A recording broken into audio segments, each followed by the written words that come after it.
Kontynuujemy naszą podróż na północ na granicy fińsko-norweskiej. Granicę przekraczamy w dziwnych czasach.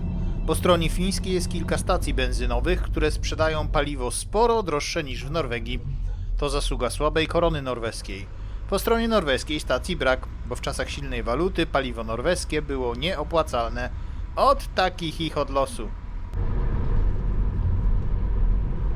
Przejeżdżamy przez granicę i jedziemy drogą E6, wzdłuż której po pewnym czasie zaczyna majaczyć w oddali fiord Porsanger.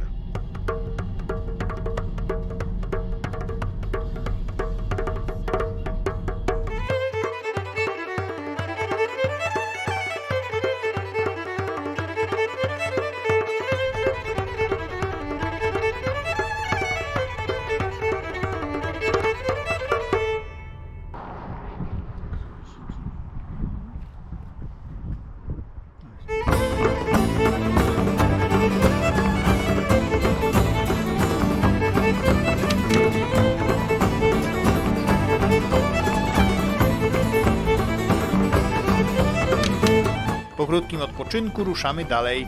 Mimo że słońce znajduje się jeszcze dość wysoko na horyzoncie, to jest już sporo po 21.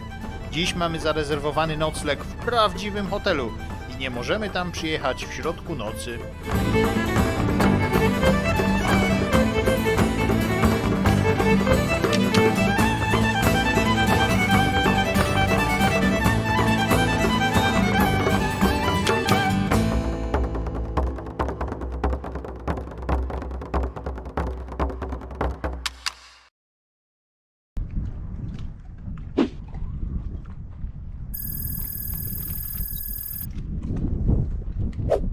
Nocujemy w hotelu w miejscowości Repvok, z którego mamy już mniej niż 100 km na najbardziej wysunięty na północ kraniec kontynentalnej Europy.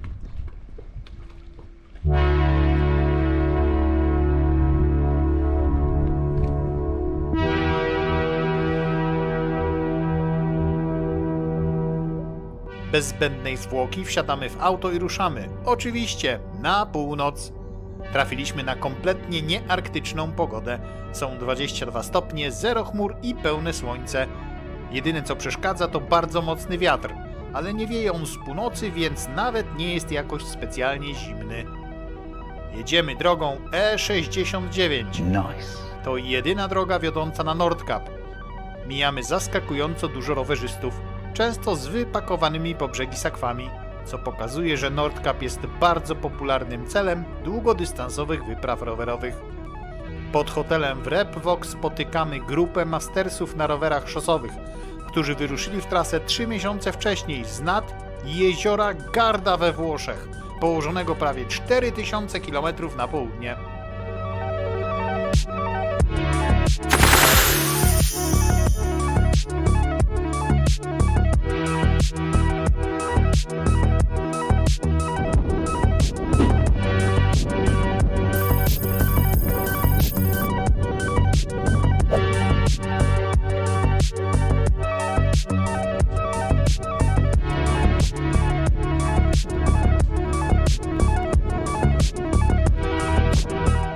Dotarliśmy do celu!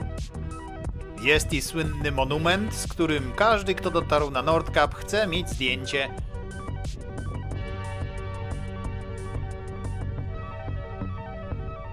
Nieopodal stoją rzeźby Children of the World z 1988 roku. Każda z nich została wykonana przez dziecko z innego krańca świata. Mają symbolizować ponadnarodową przyjaźń, pokój oraz współpracę. W budynku obok znajduje się muzeum, do którego jednak nie wchodzimy. Bilet wstępu jest dość drogi, a nas interesują raczej widoki niż eksponaty. Podczas spaceru po terenie dociera do nas szokująca wiadomość. Nordkap, który widzimy, to jedno wielkie kłamstwo. Otóż to wcale nie jest najbardziej wysunięty na północ kraniec kontynentalnej Europy. To jest najbardziej wysunięty na północ kraniec kontynentalnej Europy. Jest on jednak dość trudno dostępny, gdyż prowadzi do niego prawie 10-kilometrowy pieszy szlak. Z kolei na oficjalny Nordkap można dojechać asfaltową drogą. Kręcimy się jeszcze chwilę po okolicy, oglądając renifery, które tutaj występują już bardzo powszechnie. I tu kończy się nasza podróż na Nordkap. Dziękuję za obejrzenie filmu i do zobaczenia.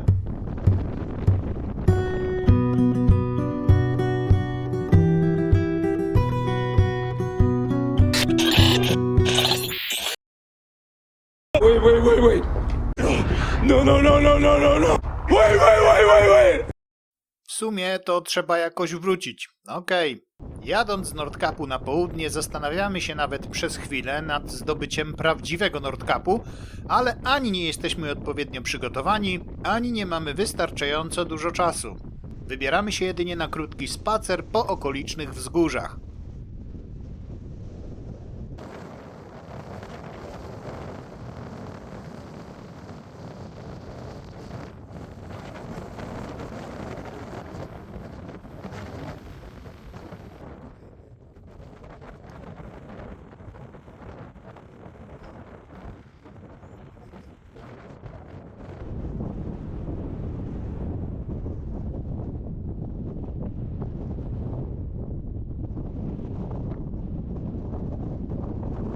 Odbijamy z głównej drogi w kierunku Skarsvåg, położonej najbardziej na północ wioski w Norwegii.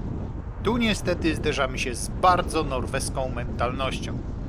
Przed wyjazdem znalazłem w internecie możliwość uzyskania certyfikatu kąpieli w Morzu Barentsa na 71 stopniu szerokości. Prawie tydzień zajęło dotarcie do osoby, która cokolwiek wie na temat tego, czy ten produkt jest w ogóle aktualny, czy można zarezerwować wizytę, ile to kosztuje, bo oczywiście coś kosztuje, oraz generalnie umówić się na dany termin. Zaznaczałem, że będę w Skarsvåg tylko w ten konkretny dzień.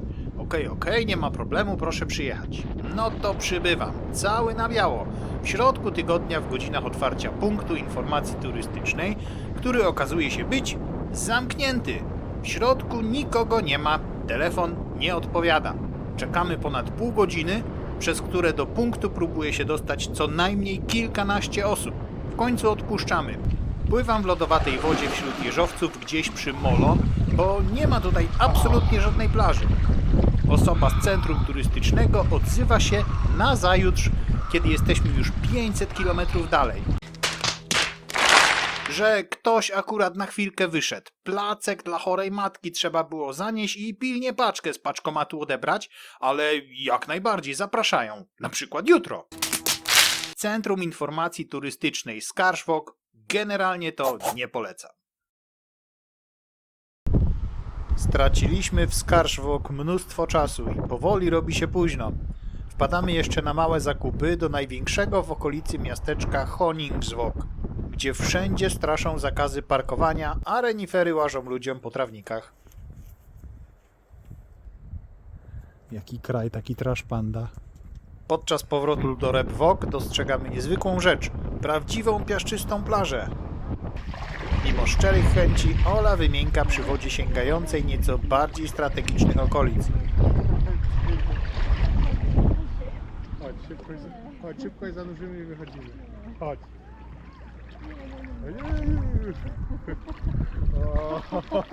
Z kolei moja kąpiel po chwili skłania kolejnego turystę, również z Polski, do zażycia arktycznej kąpieli.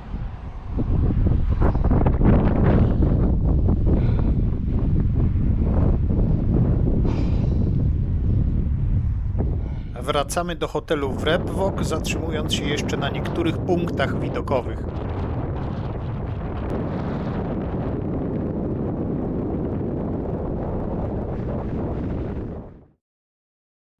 Rano ruszamy na południe, a w miejscowości Olderfjord odbijamy na zachód na drogę E6, którą przejedziemy niemalże przez całą Norwegię. Krajobraz zmienia się i szybko wracają drzewa, a po chwili drzewa znikają i pojawiają się jeziora. Kilka kilometrów dalej znów widok za oknem wygląda zupełnie inaczej. Dziś mamy w planach dość długi odcinek, więc jedyne przerwy, które robimy, to krótkie spacery na rozprostowanie nóg.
Jesteśmy w miejscowości Alta. Mieści się to muzeum, które zamierzamy odwiedzić. I to nie tylko dlatego, że bilet wstępu jest tani. Jak na norweskie standardy jest bardzo tani.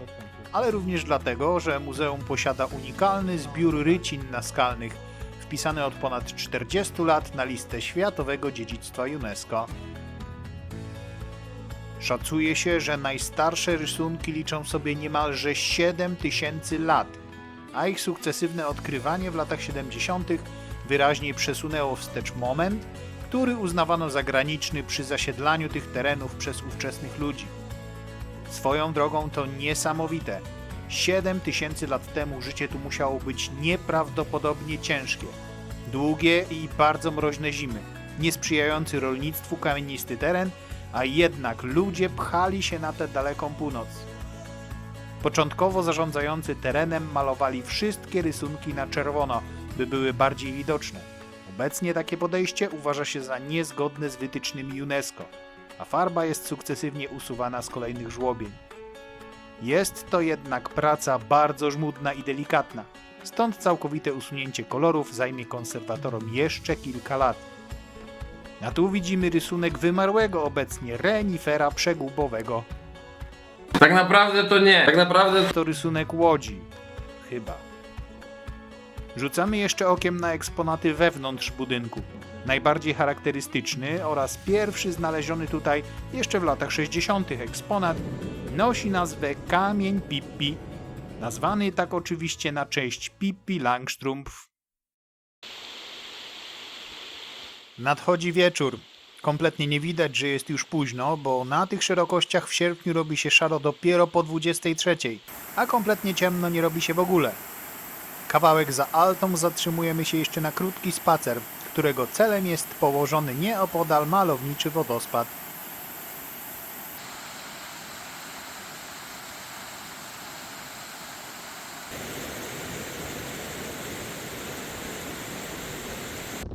Po bardzo długim dniu ruszamy ku Storslett.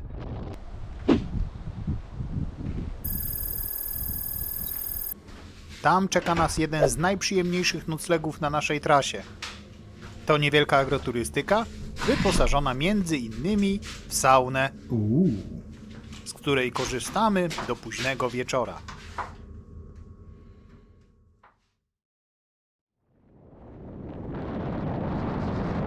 Dziś przed nami kolejny dzień tranzytowy. Wstaliśmy dość późno, bo dzisiejszy odcinek nie należy do najdłuższych. Poza tym po drodze nie ma zbyt wielu atrakcji. Ale za to Norwegia zaczyna przed nami odsłaniać swój niezaprzeczalny urok.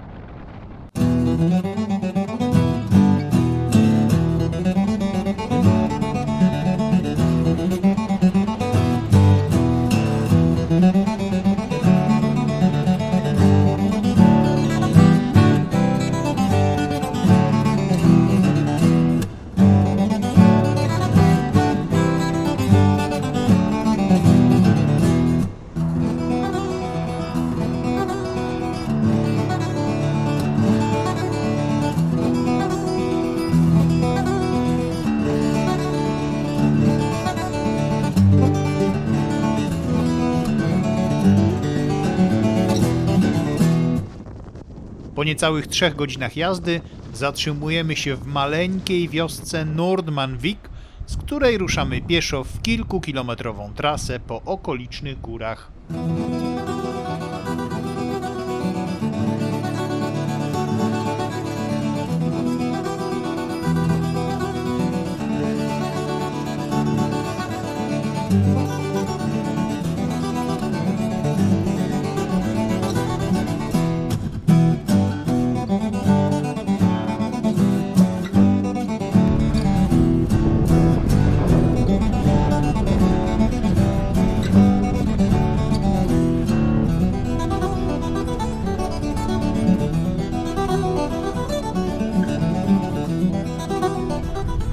Wykąpać się chciałaś.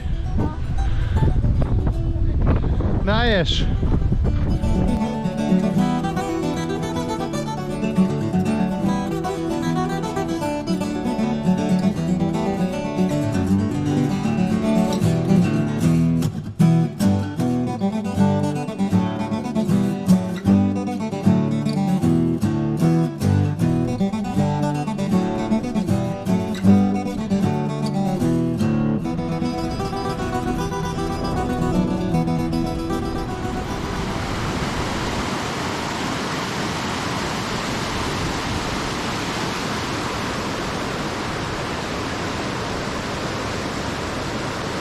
Docieramy na parking i ruszamy autem wzdłuż fiordu.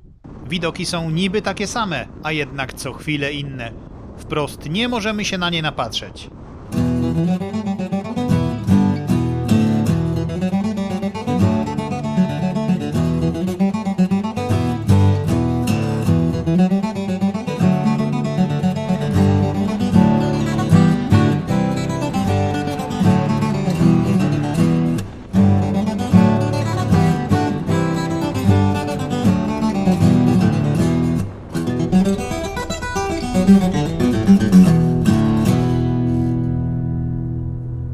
Po drodze zatrzymujemy się jeszcze przy sklepie z lapońskimi pamiątkami.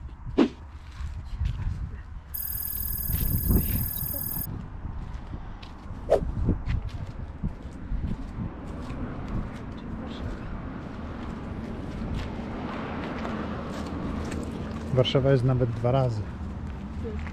Raz jest tutaj, a drugi raz jest tutaj. Niestety dzięki specyficznemu oświetleniu wnętrze nagrało się fatalnie. Kupujemy kilka dupereli i ruszamy dalej.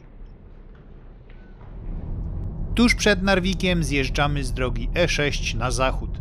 Niebawem zobaczymy Lofoty.